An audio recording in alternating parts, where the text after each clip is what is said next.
Bonjour à toutes et à tous, ou plutôt Guten Tag, comme on dit ici, puisqu'aujourd'hui nous avons pris la direction de l'Est de la Belgique et nous allons pédaler au départ de Raren. Notre fil conducteur s'appellera la Vennbahn et qui dit Vennbahn dit Fagne, en selle donc pour ce nouveau chemin du Ravel garanti 100% grandeur nature.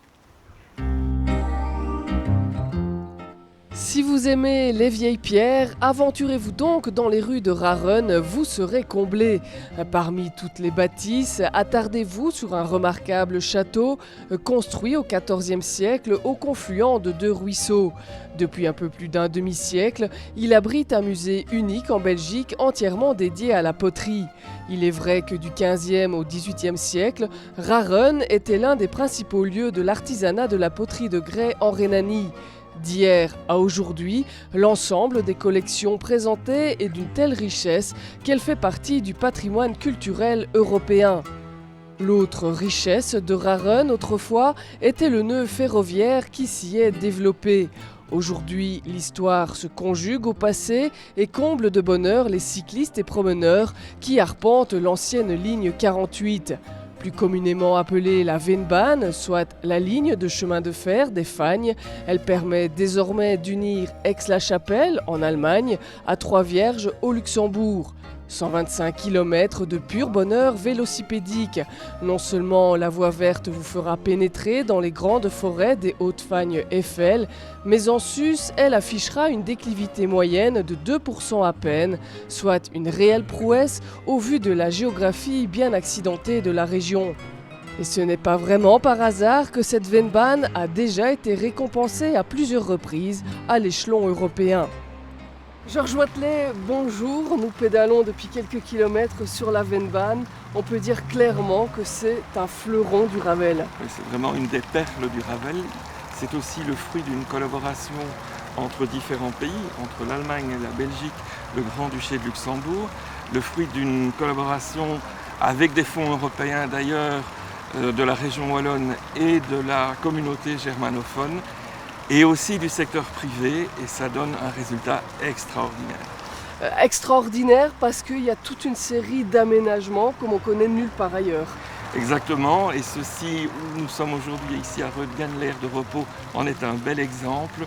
C'est ce qu'on espérerait, Chemin de Rail espérerait trouver ailleurs, une aire de repos à la fois à l'extérieur et à l'intérieur selon les saisons, des informations touristiques, des toilettes, et même des prises de courant pour les vélos électriques.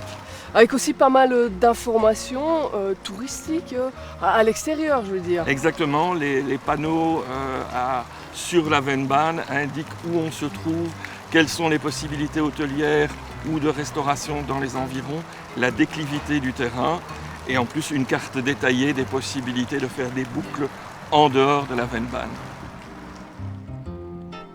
Votre pérégrination sur la voie verte s'apparentera à un réel enchantement. Bien sûr, cela ne vous aura pas échappé. De longs kilomètres durant, vous serez en territoire allemand. Méfiez-vous toutefois des apparences. Au même titre que les cantons de l'Est, le traité de Versailles a attribué la Vennbahn à la Belgique en 1919.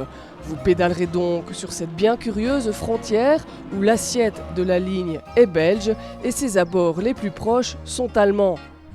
Belge, la coquette ville de Montjoie a elle aussi failli le devenir.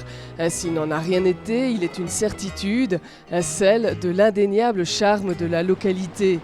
Blottie dans le vallon de la Roure, elle aligne ses nombreuses maisons à colombages, dominées par son château datant du XIIIe siècle. À tous les coups, vous succomberez devant ces décors de cartes postales, d'où se dégage un romantisme certain. Passant par la fontaine et la Maison Rouge, vous apprendrez que la cité était autrefois un pôle d'attraction pour les riches tisserands européens. Pour sûr, vous quitterez les lieux avec regret, mais par-delà la frontière, des surprises bien agréables vous attendront encore.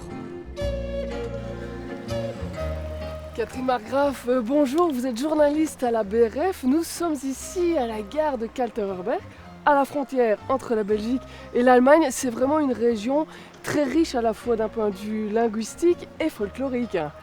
C'est ça. Quand vous m'aviez demandé de faire ce sujet, Frédéric, j'ai longtemps hésité parce qu'on a plein d'atouts. Il y a la nature, évidemment tout le monde connaît les Fagnes ou le lac de Butchenbach par exemple, mais on a plein de folklore aussi qui est bien connu. Le carnaval de Malmedy ou le carnaval de Eupen. Et quelque chose qui est moins connu, c'est la nuit de mai. Et j'ai choisi ce sujet parce que c'est à la fois une tradition wallonne et une tradition germanophone.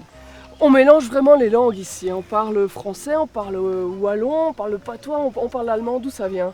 Mais en fait, la région a souvent changé de camp. C'est une histoire de guerre. On était toujours d'un côté de la frontière ou de l'autre côté de la frontière. Donc ça s'est un peu mélangé. Et c'est vrai qu'ici, on est dans la partie germanophone. Mais à Malmedy ou à Wem, on parle français ou wallon. Et il y a même des mots qui se sont un peu Mélangés. qui ont traversé les frontières aussi. Voilà, Quelques c'est ça. exemples ? À Wem, on dit par exemple Brötchen, c'est le mot allemand pour petit pain, Brötchen, ou bien on dit Frühshop aussi, c'est la pinte du dimanche matin après la messe. Bon, faut pas attendre la messe pour ça évidemment. Et dans le patois de ma région, en Blève, on dit Fourchette pour dire fourchette. Et en allemand, c'est Gabel, donc ça n'a rien à voir. Donc il y a vraiment des mélanges comme ça. Allez Catherine, on découvre tout de suite votre sujet sur cette fameuse nuit du 1er mai. Et puis on continue en direction de Surbrot. D'accord. On y va ensemble ? Oui, avec plaisir. Allons-y. Préparation pour la nuit de mai à Medel, un village de la commune d'Amblève. Ces jeunes vont aller chanter la Mayennacht, la nuit de mai, devant les portes des jeunes filles cette nuit. La tradition veut qu'on leur offre une branche d'arbre. Ils ont la permission pour choisir quelques arbustes. 10 filles sont sur leur liste. Ensuite, les arbres sont décorés. C'est la 4e fois qu'on va chanter la nuit de mai ensemble. Nos pères l'ont déjà fait, c'est une tradition. On se retrouve entre copains, on rencontre des filles. On ne sait jamais. Eh ben, on croise les doigts. Et puis c'est parti, attention, la nuit de mai n'est pas facile à chanter.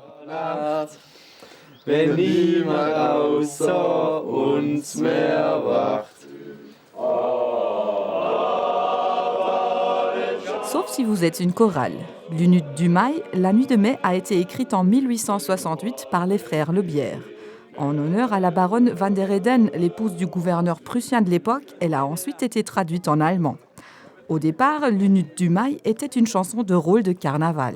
Dieu sait comment, les jeunesses, la population s'en est emparée, les sociétés musicales, et ont perpétué cette tradition-là d'aller chanter l'aubade, en fait, dans les maisons où il y avait des jeunes filles à marier. Pour tous les Malmédiens, les musiciens chantent l'Unut du Mail sur la place de Rome, avant de continuer leur tour jusqu'au bout de la nuit.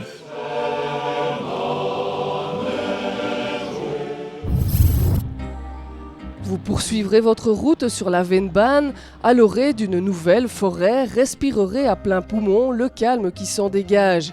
Parce que vous sillonnez le Ravel le plus fréquenté du royaume, vous croiserez nombre de cyclistes, les saluerez en plusieurs langues. Plus vous vous rapprocherez de Surbrot, plus le paysage s'ouvrira. Plus aucun doute, vous êtes bel et bien au cœur de la réserve naturelle des Hautes-Fagnes. Couvrant plus de 4300 hectares, elle mélange forêts, landes et tourbières, présente une faune et une flore exceptionnelles, liées à son climat froid et humide si particulier. Ouvrez donc bien grand les mirettes, toute la beauté de la nature s'étendra sous vos yeux. Profitez-en à fond, elle vous offrira une sacrée cure de jouvence.